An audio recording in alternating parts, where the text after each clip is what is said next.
Hi hello namaste అండి. Welcome back to Eshwari creations అండి. ఈరోజైతే నేను వుడ్ యాపిల్తో వెలక్కాయతో మంచిగా 3 రకాల పచ్చళ్ళు చూపిస్తున్నానండి. చట్నీలు చాలా బాగుంటాయి. ఈ వుడ్ యాపిల్ సీజనల్ కదండి. ఈ సీజన్లో వచ్చేదాన్ని ఇలా చేసి మనము నిల్వ పెట్టుకోవచ్చండి. 1 ఇయర్ దాకా అయితే నిల్వ ఉంటుంది. దీంట్లో విటమిన్స్ మినరల్స్ ఎక్కువ ఉంటాయండి. ఇది తింటే ఒంటికి చాలా మంచిదండి. దీని గురించి మీరు ఒకసారి గూగుల్లో సెర్చ్ చేశారంటే తెలుస్తుంది. అవన్నీ ఇప్పుడు చెప్పకుండా మీకు చట్నీస్ ఎలా చేయాలనేదే చూపిస్తున్నానండి. దానినైతే చక్కగా పండినది అయితే మనం డైరెక్ట్గా చేసేసుకోవచ్చండి. ఇది కొంచెం పండలేదు. దీనినైతే ఫస్ట్ పగలగొట్టుకొని దాంట్లో ఉన్న గుజ్జు అయితే స్పూన్తో కానీ లేదా చాకుతో కానీ తీసేసుకోవాలండి. దీనికైతే నేను అమాందస్తా యూస్ చేసి దాంట్లో వేసి పచ్చడి చేస్తున్నానండి. మీకైతే మిక్సీ కూడా వేసుకోవచ్చు. ఇది కొంచెం లేతది కదండి. మిక్సీ వేసుకునేటప్పుడు కొంచెం జాగ్రత్తగా వేసుకోవాలి. ఇది వచ్చేసి పులుపు వగరుతో ఉంటుందండి. మంచి హెల్దీ కూడాను. దీనికి వచ్చేసి పులుపు వగరు ఎక్కువ ఉండటం వలన మనం దీనికి 4 టేబుల్ స్పూన్స్ కారం అయితే వేస్తున్నానండి. కారం ఎక్కువ పడుతుంది. దీంట్లోకి వచ్చేసి కొంచెము 3 టేబుల్ స్పూన్లు ఉప్పు కూడా తీసుకోవాలండి. అదే కాకుండా కొంచెం పసుపు వేసుకొని ఇవన్నీ కలిపి మనమైతే దంచుకుందామండి. ఎవరైనా కనుక ఫస్ట్ టైం నా ఛానల్ చూస్తున్నట్టయితే వీడియోస్ కనుక నచ్చినట్టయితే లైక్ చేసి షేర్ చేసి కామెంట్ చేయండి. తప్పకుండా అయితే సబ్స్క్రైబ్ చేసుకొని నన్ను ఎంకరేజ్ అయితే చేయండి. మీరు ఈ వీడియో ఎక్కడి నుంచి చూస్తున్నారు ఏంటనేది కూడా కామెంట్ సెక్షన్లో అయితే పెట్టండి. ఇప్పుడైతే దాన్ని చక్కగా దంచేసుకున్నాము. చూసారు కదండి. దాన్ని చూస్తుంటేనే మంచి టెంప్టింగ్గా ఉందండి. మంచి ఫ్లేవర్తోను. దీనికైతే ఇప్పుడు మనం పోపు పెట్టుకుందామండి. ఇప్పుడు దీన్ని దంచేసుకున్న తర్వాత సపరేట్గా తీసేసుకొని దీంట్లోకి అయితే పోపు దీనికి వచ్చి కంపల్సరీ నువ్వుల నూనె వేసుకొని ఆవాలు, మెంతులు, ఎండుమిరపకాయ, ఇంగువ వేసి పోపు వేసుకోవాలండి.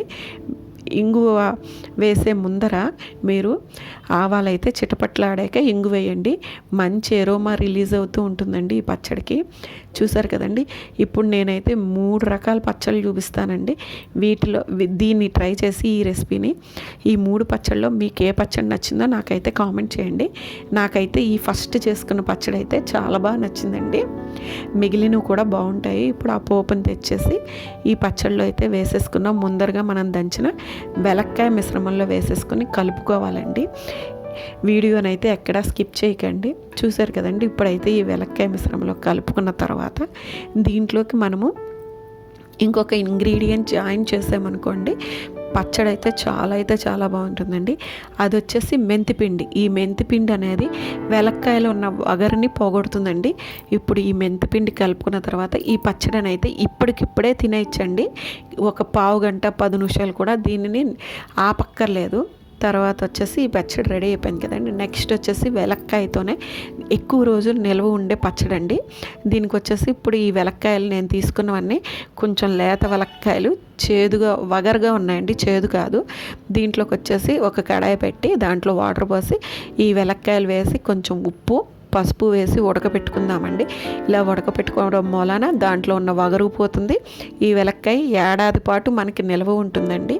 ఈ నిల్వ ఉన్న పచ్చడి మనకి ఎప్పుడు కావాలంటే అప్పుడు తీసుకొని మనం ఎలా తయారు చేసుకోవచ్చో ఎలా తినాలో కూడా చూపిస్తానండి. ఇలా నిల్వ ఉంచుకునేదాన్ని ఎలా నిల్వ ఉంచుకోవాలో కూడా చెప్తాను. ఇప్పుడు చూసారు కదండి. దాన్ని అయితే అలా వేసేసి మూత పెట్టేయండి. ఈ వెలక్కాయ నిల్వ ఉండటం కోసం దీనికైతే మెంతిపోపు కావాలండి. దానికి వచ్చేసి కంపల్సరీగా మనము ఆవాలైతే పావు తీసుకుంటే మెంతులు దానికి డబల్ తీసుకోవాలండి.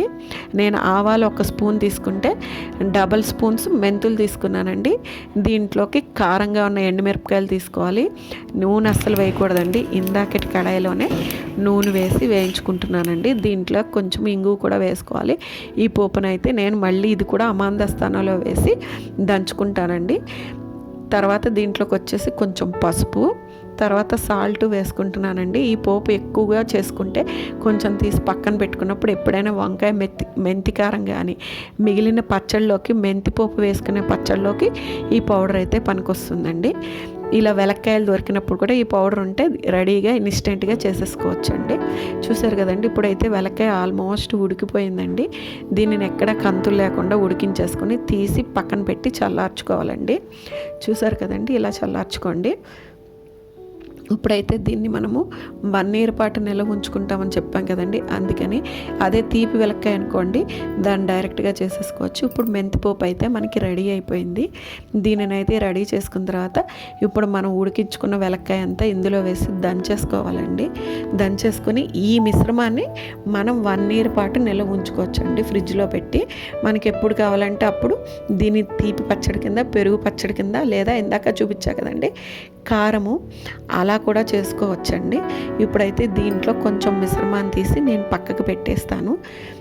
మిగిలిన దాంట్లో ఇప్పుడు ఇన్స్టెంట్గా తినాలి అనుకున్నప్పుడు దీంట్లో కొంచెం పచ్చిమిరపకాయలు, కారం పడుతుంది ఎందుకంటే దీంట్లోకి బెల్లం పచ్చడి, తర్వాత పెరుగు పచ్చడి చేస్తాం. అందుకని పచ్చిమిరపకాయలు, కొత్తిమీర ఉంటే కొత్తిమీర వేసి బాగా దంచుకోవాలి. ఈ దంచుకున్న మిశ్రమంలో నేను కొంచెం తీసి పక్కన పెట్టి మిగిలిన దాంట్లో ఇప్పుడు బెల్లం వేస్తున్నానండి. ఇది వచ్చి వెల్లక్కాయ బెల్లము తీపి పచ్చడి అండి. ఇది చాలా అయితే చాలా బాగుంటుంది. ఇది దోశ, ఇడ్లీలోకి అయితే, గారెల్లోకి కూడా చాలా సూపర్ టేస్ట్ని ఇస్తుందండి. దీంట్లోకి కొంచెం మళ్ళీ సాల్ట్ అయితే వేసుకోవాలి, ఎందుకంటే ఎక్స్ట్రా బెల్లము, కొంచెము పచ్చిమిరపకాయలు కూడా వేస్తున్నాం కదా, అందుకని బెల్లం వేసి దంచుకునేటప్పుడు సాల్ట్ కంపల్సరీ. ఇది ఒకటి వెలక్కాయ తీపి పచ్చడి రెడీ అయిపోయిందండి. నెక్స్ట్ వచ్చేసి వెలక్కాయ పచ్చడి, పెరుగు పచ్చడి. దానికి వచ్చేసి ఇందాక దాంట్లో కొంచెం దంచుకున్నది పక్కన పెట్టుకున్నాను కదండి, దీంట్లో ఇప్పుడు మనము పెరుగు వేసేసుకొని సాల్ట్ వేసుకుంటామండి. ఇది వచ్చేసి వెలక్కాయ పెరుగు పచ్చడి. వీటిలో ఇంకా తడకాలంటూ సపరేట్గా ఏం పెట్టుకోకలేదండి. వేసుకుంటే పైన కొత్తిమీర కట్ చేసి వేసుకొని ఇలాగే తినేయచ్చండి. ఇది కూడా అంతే, దోశలోకి, గారెల్లోకి చాలా అయితే చాలా బాగుంటుంది. రైస్లోకి కూడా ఈ 3 పచ్చళ్ళు చాలా బాగుంటాయండి. ఒక్కసారి అయితే కంపల్సరీ ట్రై చేయండి. చూసారు కదండి 3 రకాల పచ్చళ్ళు రెడీ అయిపోయి. ఇది సీజనల్ ఫ్రూట్ అండి, కంపల్సరీ తినాలి. వెలక్కాయ పండితే ఫ్రూట్ అంటారు, అందుకని అన్నానండి. నా ఛానల్ కనుక నచ్చినట్టయితే సబ్స్క్రైబ్ చేసుకోండి. Thank you for watching.